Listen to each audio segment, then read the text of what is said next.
теріс табыстан әкеп өсірген баладан тозаққа қарай сұранып тұратын нәрсе тұрады да. Былай тәпсірін қарап отырсаңыз. Қараңызшы, пайғамбар саллаллаху алейхи вассалам хадисі бар. Тозаққа ең бірінші лайықты арамнан біткен ет деген.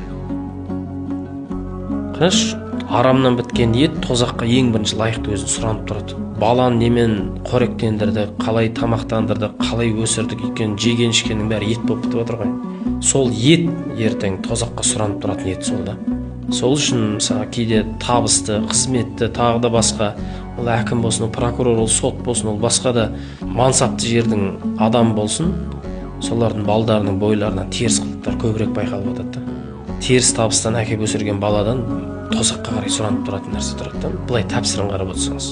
Сол үшін тәрбие бұл әкенің мойнындағы екінші мәселесі. Үшіншісі бұл материалдық және азық түлік. Сонда Ибраим сүресінде 39 аяттан 51-54 аяттарға дейін тек осы отбасына жасаған дұғасы да. Ибраим пайғамбардың дұғасы бар ғой, мен ұрпағымды намаз оқушылардан етші деді. Алладан сұрады. Сонда қараңыз, әкенің дұғасынан ұрпағынан 2 пайғамбар шықты да. Және пайғамбарлардың атасы аталып кетті. Сонда ұрпақтың иманына уайымдаған әке, ұрпақтары пайғамбарлардың әкесі болып кетті да. Не үшін бірінші қауіпсіздік дедім?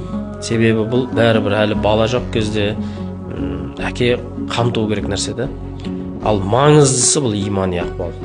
Ол уақыт келе бірінші орынға шығып кететін нәрсе осы да. Үшіншісі жаңағы материалдық азық-түлікпен қамтамасыз ету. Сол Ибраим алейхиссаламның дұғасы, ұрпақтарымды өзің ризықтандыр деген дұғасы, сол қала қазір Мекке адамдар аштан өлмейтін, тамақ деген бүкіл әлемнен төгілетін мекенге айналды.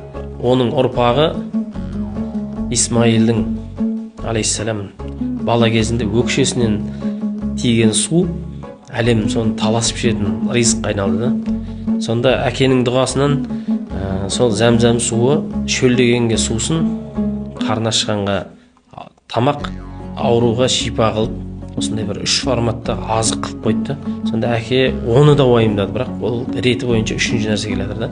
Сонда әкенің мойнында қауіпсіздік отбасының, екіншісі имани ахуал, үшіншісі материалдық тамақ мәселесі екен да. Біз мүмкін орындарын ауыстырып алған сияқтымыз да. Әкелердің орны осымен анықталса, онда ол әке ұзақ уақытқа дейін ұрпағының көз алдында тұрады ғой.